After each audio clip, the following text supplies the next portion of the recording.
አሰላሙ አለይኩም ወራህመቱላሂ ወበረካቱሁ ድና የተከበራችሁ የቻናሌ ተከታታዮች እንዴት ናችሁ? ከኔ ጋር አልሐምዱሊላሂ ረቢል ዓለሚን። ዛሬ እንደምታዩት እንግዲህ እርሻ ወርጃለሁኝ ማለት ነው። የገበሬ ነገር እንግዲህ ወፍ ጥበቃ ነው። ወፍ ጥበቃ እንደምታዩት እህሉ ወልዷል እና እንግዲህ እስኪ ዛሬ ዙር ዙር ብዬ የገበሬውን ማሳ እህሉን የወለደውን ጤፉን የወለደውን ማሳያችሁ ይሆናል። እንደምታዩት እንግዲህ እርሻ አሁን ከሞላ ጎደል ነው ያለው። አብዛኛው ቤት ነው። እስኪ በቃ ከዚህ በኋላ እኔ የሚመስለኝ ሁሉም ቤት ሆኖ ምን ላይ ተዘርቶ ገበሬው እንደሚያመርት ምን ላይ አርሶ እንደሚበላ አላውቅም። እንዳለ የገበሬው መሬት ሁሉ በቃ ቤት በቤት ሆነ። እና እንደነገርኳችሁ ያው ከዚህ በፊት አተር ዘርቻለሁ ብያችኋለሁ። እኔም እንግዲህ እዚሁ ሰፈር ውስጥ ነው፣ እዚሁ ዙሪያው በቃ ቤት ነው እንዳለ። የተወሰነ ቦታዎች ናቸው ያሉት። የኔ ቦታ ከዛ ቀጥሎ ያለው ምናምን እንደዚህ 1-3 ቦታ ናቸው ክፍት ያሉት። እሱንም ዘርተንበታል እንጂ ሌላው እንዳለ ቤት ነው። አንድ እርሻ አታገኙም። እና ያው ሁሉንም የማሳያችሁ ይሆናል። እንግዲህ ቪዲዮውን ላይክ፣ ሼር፣ ሰብስክራይብ ማድረጋችሁን እንዳትረሱ። ይቺ ነገር ምንድናት? እስኪ ስሟን አረሳችኋትም? ማማ የወፍ መጠበቂያ ናት። እና እዚች ጋር ሆናችሁ ወፍ የጠበቃችሁ እስኪ ኮሜንት አድርጉልኝ። እዚህ ጋር ደግሞ ያው ጥንቅሽ ይዤ መጥቻለሁኝ እና አሪፍ የሆነ ቆንጆ ጥንቅሽ በላን። እንግዲህ ጊዜው ነው ታውቁታላችሁ። ካሁን ጀምሮ ነው እስከ ጥቅምት እስከሚያልቅ ድረስ ጥንቅሽ ይበላል ማለት ነው። እንግዲህ እየበላን ነው እኛም አምጥተን ለቤታችን። እስኪ ጥንቅሽ የሚወድ እኔ ከአገዳ ጥንቅሽ ይሻለኛል፣ ከሸንኮሩ አገዳ ማለት ነው። ጥንቅሽ በጣም ነው የምወደው። ያው ባይኖራችሁም እርሻ ባይኖራችሁም በነገራችን ላይ ይሸጣል፣ በስፋት ነው የሚሸጠው። እኛ ጋር ገዝታችሁ መብላት ትችላላችሁ። እንደዚህ ደግሞ ዘመድ ከሰጣችሁ ያው እርሻ ለእርሻ ከዞራችሁ አታጡም፣ ገበሬ ከሆናችሁ ማለት ነው። ልክ እንደኔ ያው እኔ ዙር ያለሁኝ ወደ ግብርናው እና ውዶችዬ፣ እዚህ ሰፈር ከዚህ በፊት ቀርጫ ሳይቻችኋለሁ። በጣም ብዙ ቤቶች አሉ።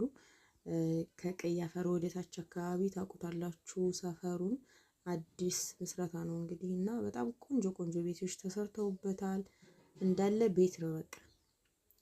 ይሄ በሙሉ እንዳለ በጣም ብዙ ነገር የሚመረትበት ጤፉ፣ ማሽላው፣ አተር፣ ሽምብራ የሚመረትበት አካባቢ ነበር። ይሄ ሁሉ እንዳለ እርሻ ነበረ። አሁን በአጭር ጊዜ ውስጥ ነው የሚገርማችሁ ነገር እንደዚህ ሆኖ ማለት ነው። አሁን ቤት እንጂ እርሻ አታገኙም። ከስንት አንድ ያሉትን ጤፍ ምናምን ነገሮች ምናምን የማሳያችሁ ይሆናል። እና ለጊዜው እንደምታዩት ገና እየተሰሩ ያሉ ቤቶችም አሉ፣ ተሰርተው ያለቁም አሉ። በቃ እየኖሩበት ያለም አለ። መብራትና ውሃ እንግዲህ የለም፣ ግን እየኖሩበት ያላለ። እኔ ከየት እያመጡ እንደሆነ አላውቅም። ያው ቀይ አፈር እዛኛው አካባቢ ስለሚቀዳ ውሃ ወደዛ ሄደው እየቀዱ ይመስለኛል። ግን በጣም ተቸጋግረው ነው የሚኖሩት። ብቻ ወደፊት በጣም ከተማ ይሆናል ተብሎ እየታሰበ ነው። እዚህ ጋር እንደምታዩት እንጨት ደግሞ የተሰበራለ። እንግዲህ ይሄ አይደለም በነገራችን ላይ ያው የኔ ቦታ እንደምታዩት እዚህ ከአንደኛው ቤት ቀጥሎ ያለው ነው። እና እዚህ ጋር ብዙ ጊዜ እመጣለሁኝ፣ ቪዲዮም አንዳንድ ጊዜ እቀርጽላችኋለሁኝ። በባለፈው መጥቼ የነበረ ሰዓት አተሩ ሲዘራ እንዲሁም ደግሞ ከተዘራ በኋላ አበባ ይዞ ራሱ መጥቼ ነበረ፣ አሳይቻችሁ ነበር። አሁን ደግሞ እንደምታዩት ያው እየደረቀ ነው፣ የተወሰነ ነው የሚቀረው። አንዳንድ ከደረቀ በኋላ ደግሞ ይወቃል ማለት ነው። እንግዲህ ግብርና ጀምረናል። እንደምታዩት አተራችን እንግዲህ እንደዚህ በዚህ ሁኔታ እየደረቀ ነው ያለው። የተወሰነ ከጫፍ ከጫፍ አንዳንድ ብቻ ነው ያለው። በቃ ከዚህ በኋላ በደንብ ሲደርቅ መሰብሰብ ማለት ነው። እንሰበስበዋለን። ከዛ የዛኔም እንግዲህ ያሳያችኋለሁ ማለት ነው የግብርና ውጤታችንን ምን ያክል እንዳመረትን የማሳያቸው ይሆናል ማለት ነው። አተር እሸት የምትወዱ ደግሞ እንብላ። እኔ በጣም ነው የምወደው በነገራችን ላይ፣ ግን ሆዴን ያመኛል በኋላ። ከዚህ እንደዚህ ልቅም አድርጌ ወስድና በቃ በጣም እበላለሁኝ። ከዛ በኋላ ሆዴን መታመም ነው እና አተር ብዙ ጊዜ ሆዴ ያማል መሰለኝ። እኔ ግን ስለምወደው እበላለሁ። ገበያ ላይ ራሱ ባቄላ እሸት ምናምን እንደዚህ ሲሸጥ ካየሁኝ አተር ካለ እኔም ገዛው አተሩን ነው። ከባቄላው ከምኑ ከሽምብራው ማለት ነው። እና አተር ወዳለሁኝ። ለዛም ነው እንግዲህ እሸት ልበላ የመጣሁት። የአንዳንድ ያልደረቃል አይደል? እሱን ማለት ነው። ያልደረቁትን እሸቶች ይዤ ሄዳለሁኝ። ጥንቅሽም እንግዲህ ዛሬ እንግዲህ ሁሉንም ነው የምበላው ማለት ነው ውዶችዬ። ባይሆን እንብላ እናንተንም። እዚህ ጋር እንደምታዩት ከዚህው ከአተሯ አጠገብ ራሱ ታችን በኩል ላውን በኩል እንደምታዩት ዙሪያው የተጠመጠመ ነው ቤት ማለት ነው። እንዳለ ቤት ነው ስላችሁ የኛ ብቻ ነው እንደዚህ ወደ ላይ አካባቢ እንደዚህ። ከዚህ ውጭ ያለው መንገድ ነው። ከዛ በታች ያለውም እስከ ኤላ ድረስ አልተሰጠም፣ ህገወጥ ነው። ከዛ በታች ያለው ግን አንዳንድ ሰዎች ከመሀል እንደዚህ ህገወጥ ቤቶችን ሰርተዋል። እኔ በጣም ያጅበኛል አንዳንድ ጊዜ ሀታ ግንብ ራሱ የሚሰሩ አሉ። በተለይ ወደዚህ ወደ ጊራና ወደ ታች ስትወርዱ በቃ ግንብ ቤቶች ምናምን ተገንብተው ታያላችሁ። ህገወጥ ቦታ ላይ እንደዚህ አይነት ገንዘብ መከስከስ ግን በጣም ያሳዝናል። ለምን መንግስት ቢገባ የሆኑ አካሄዶች ቢቀያየሩ መዘገጃ ቢገባ የሆነ ነገር ቢመጣ ያን ነገር እንግዲህ በምን እንደምንከራከር አላቅም። እና ህገወጥ ቦታ ላይ የምትሰሩ ሰዎች ግን ብታስተውሉ ላለው በዚሁ አጋጣሚ ማለት ነው። እና አተሩንም እንግዲህ እንብላ ብያለሁኝ። ያው ሲወቃ ምናምን ደግሞ የማሳያችሁ ይሆናል። ይሄንን ይመስላል። አተራችን በጣም ቆንጆ ሆኖ አፍርቷል፣ አምሮበታል። ያው ዛሬ እንግዲህ ከቤት ወጥቼ እርሻውን ሁሉ ላስጎበኛችሁ ነው የመጣሁት። ከኔ እርሻ ጀምሮ እንግዲህ ሁሉን ማሳያችኋለሁኝ። በተለየ ምንድነው ማሽላውን፣ ጤፉን ምናምን ኢንሻአላህ ሁሉንም የማሳያችሁ ይሆናል ማለት ነው ውዶቼ። እንግዲህ የናፈቃችሁ የገበሬ ልጆች የሆናችሁ በዚሁ አጋጣሚ ወደ ሀገራችሁ ስትገቡ ራሱ ማለት ነው የምነግራችሁ ነገር በዚህ ሰዓት ብትገቡ ወደ ሀገራችሁ በጣም ነው ደስ የሚለው። ወላሂ ነው የምላችሁ። ጥንቅሹ፣ አተሩ፣ እሸቱ በቃ የሽምብራው እሸት፣ ባቄላ ብትሉ የሁሉ ነገር እሸት የሚደርስበት የማሽላው እሸት ራሱ በቃ ከዚህ በኋላ ነው የሚገኘው ማለት ነው። እና ጥንቅሽ ብትሉ በቀሎ ብትሉ በነገራችን ላይ አሁን ሰዓት ላይ ሁሉም በውሃ ስለሚጠቀም በቀሎ ምኑ ከዛ በፊት ሊመጣ ይችላል።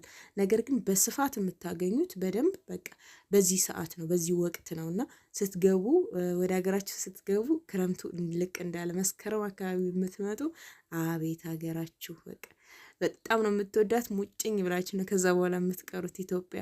እኔ የሚገርማችሁ እንደዚህ መስከረም 21 አካባቢ ምናምን ነው የገባሁት ወደ ኢትዮጵያ ማለት ነው። እና በጣም አሪፍ የሆነ ጊዜ ነበረ። ዋው ልክ እንደዚህ ማለት ነው። እና በጣም ቆንጆ ጊዜ ታሳልፋላችሁ።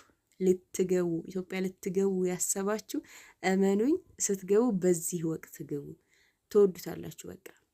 በቃ ለምለም የሆነችዋን ኢትዮጵያ ትቀበላላችሁ። አየሩ ደስ ይላል። በክረምት የምትገቡ ያው ጭቃው ምናምን ስለምትሉ እንግዲህ ገና ስንመጣ ጭቃ ነካይ ምናምን ማለታችን ስለማይቀር ጭቃ ምናምን ስለሚሆንባችሁ ግን ጠፍ ካለ በኋላ መስከረም ሊወጣ አካባቢ ወይም መስከረም ግማሽ አካባቢ ብትገቡ በጣም አሪፍ ሆና ኢትዮጵያ ትቀበላችኋለች ማለት ነው። እንዲሁ በሌላ ጊዜ ከምትገቡ የተሻለ አማራጭ አሪፍ ነው ብዬ የማስበው ማለት ነው።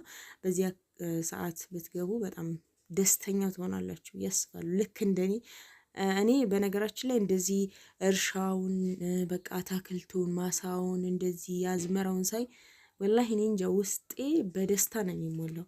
በጣም ነው እንደዚህ ተፈጥሮ ነገር የምወደው። ብዙ ጊዜ እናገራለሁኝ። በጣም ከምንም በላይ አርቲፊሻል ነገር በጣም ነው የምጠላው። በቃ የሚያዝናናኝ ነገር ቢኖር እንደዚህ አይነት ነገር ነው። እኔ ብዙ ጊዜ ቤቴ ውስጥ ማዘውተር እወዳለሁኝ። በቃ ወጥቼ እንደዚህ ሱቅ ወይም ደግሞ እንደዚህ ሰው ቤት ሂጄ መጫወት ምናምን እንደዚህ አልወድም። ሲጀመር ከቤቴ መውጣት አልወድም። የሚያስደስተኝ ቤቴ ውስጥ መዋል ነው በቃ። ግን አንዳንድ ጊዜ በቃ የሆነ ውስጤን ለማደስ ከፈለኩኝ የምመጣው እንደዚህ አይነት ቦታ ነው። እኔ የራሴ እርሻ ባይሆን ራሱ የዘመድ ምናምን ባይሆን ራሱ አሁን የምታዩት በዚህ በናሲ ሜዳ አካባቢ ነው። ይሄ እዛ ጎረቤት ምናምን የነሱ እርሻ ምናምን እዚህ ያረሱት ነው። ግን ችግር የለውም መታችሁ ለመዝናናት እስከሆነ ድረስ የሰው እርሻ ቢሆን ራሱ እመጣለሁኝና እንደዚህ በቃ እንደዚህ አካባቢ አረንጓዴ ቦታ ላይ ቁጭ ብዬ በቃ አይምሮ ይናድሳለሁኝ። በጣም ነው ደስ የሚለኝና እናንተም በዚሁ አጋጣሚ እስኪ ዞር ዞር እያላችሁ እኔ ጋር ምን ተሰማችሁ? አስተያየታችሁን ኮሜንት ላይ አስቀምጡልኝ። ትወዱታላችሁ ብዬ አስባለሁ። በተለይ ገጠር ያደጋችሁ የገበሬ ልጅ የሆናችሁ ይሄ ነገር ይናፍቃል። እኔ እንኳን የገበሬ ልጅ ሳልሆን እንኳን እንዴት እንደሚያጓጓኝ እንዴት እንደሚናፍቀኝ አላቅም። ወላሂ ሱብሃንአላህ በጣም ነው ደስ የሚለኝ እንደዚህ ቦታ። በፊት ራሱ በልጅነቴ አጎቶቼ ምናምን እንደዚህ ገበሬ ነበሩና በቃ እምቢ ብዬ አልቅሼ ተከትዬ ነበር የምሄደው እና እንደምታዩት አሁን መጥቼ ግን በቃ ትልቅ ሰው ሆኛለሁኝ።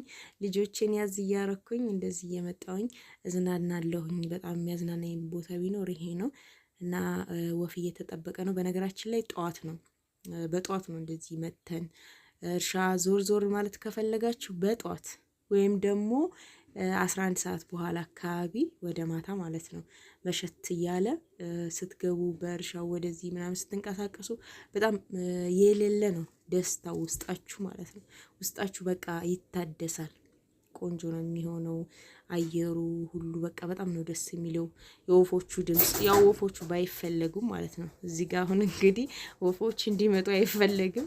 በወንጭፍ ነው እንደዚህ እየወነወኑ የሚያባርሯቸው።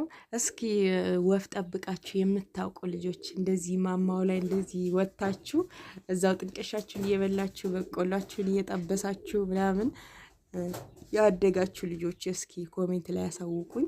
በጣም ደስ ይላል። በነገራችን ላይ እንደዚህ ተፈጥሮ ቦታ ላይ መዋል እኔ ዝቡል በቃ ወላሂ ምሳዬን ራሱ አልፈልግም። በቃ ደስ ሲለኝ ይውላል።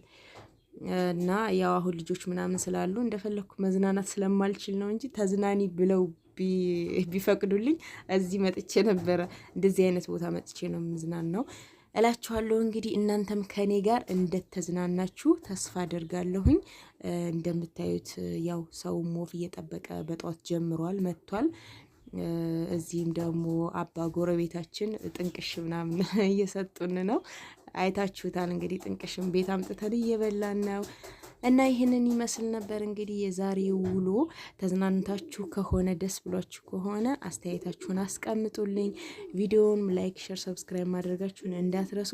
በቀጣይ ቪዲዮ ተመልሼ እስከመጣ አላህ ሰላማችሁን ብዝት ያድርገው፣ አገራችንም ሰላሟን ምልስ ያደርግላት። ወሰላሙ አለይኩም ወራህመቱላሂ ወበረካቱ።